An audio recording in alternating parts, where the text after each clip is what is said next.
So first, talk about the vision thing. I've actually never talked about that, used that phrase in Texas before.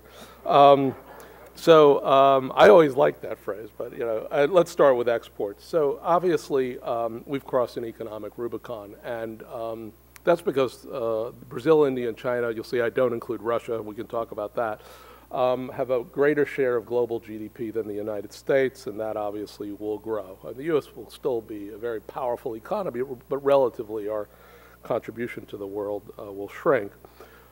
These countries are growing because they are urbanizing and industrializing. They're becoming more like us. So 50% of the world now lives in cities. 60% of the world will live in cities in a relatively short period of time. And as Imelda said, what is happening is the locus of economic power is shifting. Post-recession, the highest performers at the city and metropolitan scale are in Asia and in Latin America, and the worst performers are in North America, Europe, and earthquake-ravaged Japan. So we've got to reorient our economy to where demand is coming from, and that's a challenge for us because only 13% of our GDP is coming from exports compared to obviously much higher numbers in other countries or super nations like the EU, and obviously the EU masks the powerhouse of Germany. We have challenges here. Our transport networks are clogged and congested. Two-thirds of exports come from goods production, so we need to think about a modern infrastructure. The bigger challenge is cultural thing. Americans don't get out much. I mean, only 28% of our population has a passport. I mean, there are members of Congress who basically say, I don't have a passport, I'll never get one, which is obviously completely absurd. So the question is, can we get back into the export game? We are seeing some very interesting things happen in the aftermath of the recession. I mean, first we're seeing some rapid growth in exports, the highest percentage growth since the mid-90s.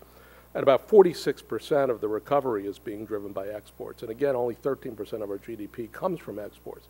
So post-recession, we're already beginning to see something of a restructuring. In 2010, about $944 billion in U.S. manufactured exports. We are still a manufacturing powerhouse in this world. We're obviously behind China. We're obviously behind Germany because of so much focus that comes out of Germany. But the notion that we've moved to some kind of post-industrial economy is nonsense. We are a manufacturing powerhouse.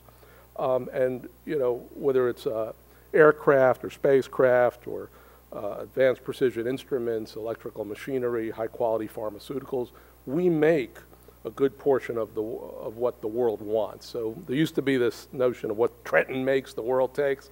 Well, what the U.S. makes, the world takes. Very interesting, though, is we have a very substantial surplus in advanced services. And services covers many, many different things. Any foreign student who comes to this university, that's an export service. Anyone who visits the United States as a tourist for healthcare, that's an export service. Business services abroad, real estate services abroad. Huge surplus is a large portion of what we do. It's about a third of all exports. And we're number one in the country in service exports. The only one who's even close is Germany, and we pretty much blow them away. So when the president set this goal a couple years ago, I got to tell you, a lot of people at Brookings thought he was nuts. Let's try to double exports in 5 years and create 2 million jobs to make up some of the loss from the downturn. We think that's exactly the kind of restructuring and audacious and ambitious goal we need for the country. And I'll bring that down to Houston in a little bit.